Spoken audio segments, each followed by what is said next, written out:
है ना मस्ती मजाक में। मेरा पेपर कोरा कागज कोरा ही रह गया, दो लिखा था उसमें भी मुझे जीरो मिल गया।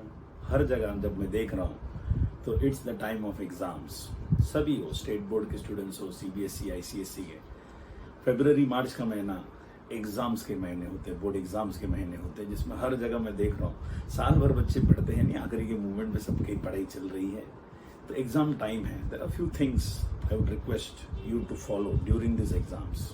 सभी बच्चों, भले वो स्टेट बोर्ड के हो या कोई भी बोर्ड के बच्चे हो, कुछ इंपॉर्टेंट चीज़ है। मैंने जो बचपन में गलती की थी, मैं नहीं चाहता हूँ कि आप गलती करें, फॉलो कीजिएगा।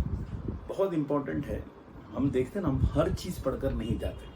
होता ना कि कुछ चीज़ हमारी छूट जाती। काफ़ी बच्चे बोलते कि सर मैं जो पढ़ के गया वो ही नहीं आया, क्योंकि तुम कम पढ़ के गए थे, पूरा सिलेबस ढंग से पढ़े नहीं पढ़े। इन केस कुछ चीज़ें तुमको आती हैं, तुम लिखते हो, बहुत सारे क्वेश्चंस जिसके आंसर्स नहीं आते हैं। मैं हमेशा रिक्वेस्ट करता हूँ बच्चों को कि उसको अटेम्प्ट करना बहुत ज़रूरी है। फॉर एग्जाम्पल, आउट ऑफ 5 आपको 3 लिखने हैं, उसमें 1 ही आता है, 2 नहीं आता है, तो बच्चे छोड़कर आ जाते हैं। मैं हमेशा बच्चों को एडवाइस करता हूँ, एडवाइस नंबर 1, पहले वो सब लिखिए जो तुमको आता है, जो नहीं आता है उसको अटेम्प्ट करना बहुत ज़रूरी है। तो बच्चे पूछते सर अटेम्प्ट कैसे करें, मुझे कुछ याद नहीं है। तो मेरे मेंटर हमेशा कहते हैं कि जब कुछ चीज़ याद नहीं है फिर भी उसको अटेम्प्ट कर सकते हैं। एक साइंटिफिक मेथड है जिसे हम कहते हैं 4W1H। 4W मतलब होता है what, where, when, why, 4W and 1H। ऐसे मैं मस्ती मजाक में यही एग्जांपल देता हूँ। गलती से क्वेश्चन आया, समझो write short note on atom bomb. So कैसे अटेम्प्ट करेंगे इसको? तो सबसे पहले what is atom bomb? Yes, is it a vegetable, is it a fruit? अगर आप अपने आप से पूछेंगे तो it's not a vegetable, it's not a fruit, it's a nuclear bomb. So atom bomb is a nuclear bomb which creates destruction. Where it is used? Second W, in wars. Why it is used? When the other country don't listen, we use it. And how it is used, like when it is used, where it is used, why it is used, and how it is used. It is taken in a plane and dropped. कहने का मतलब क्या है?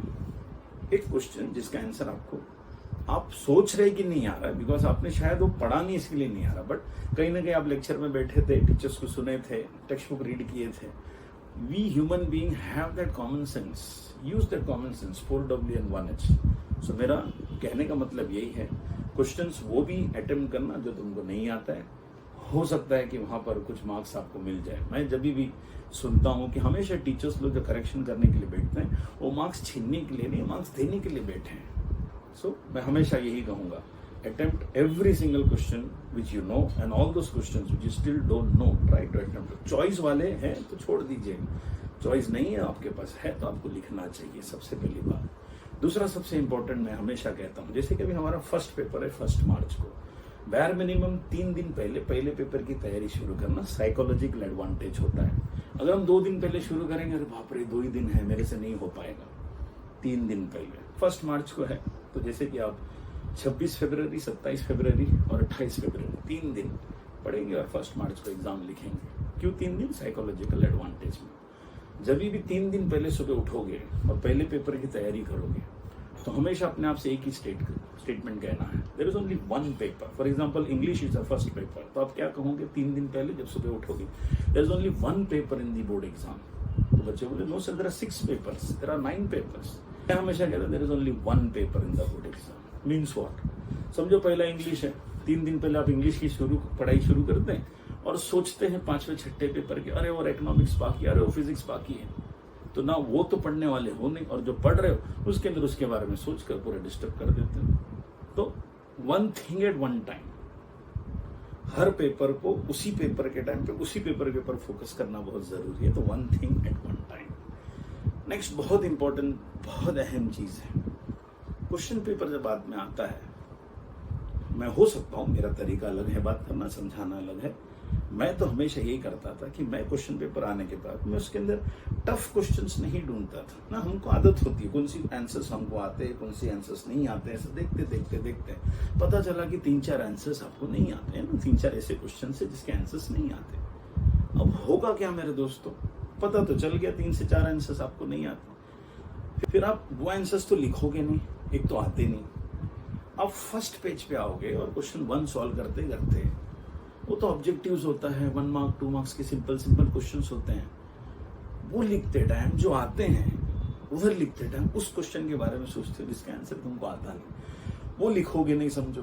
और जो आता है उसके अंदर भी हम फियर फैक्टर को लेकर, अरे बाप रे कौन सी क्वेश्चन था, कौन सी चैप्टर से पूछा गया था, ये कहाँ से पूछ लिया, अरे मेरा रॉन्ग हो भी गया मेरा मार्क्स, और जो आता है वो भी अटेम्प्ट नहीं करते।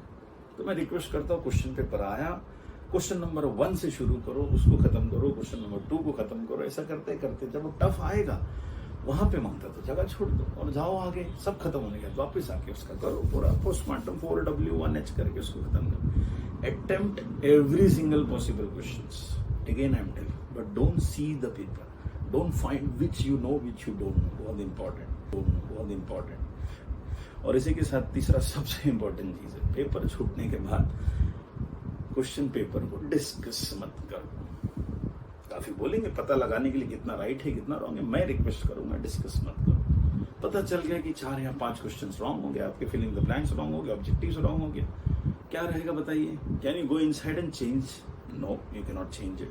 तो बेहतर क्या है कि डिस्कस ही मत करो, go to the next paper. Now bygones are bygones, मतलब अगर आपको पता चल गया, कैसा रहेगा आपका माइंड, 4 रॉन्ग हो गया यार, अभी अगले एग्जाम में भी कुछ हो गया तो।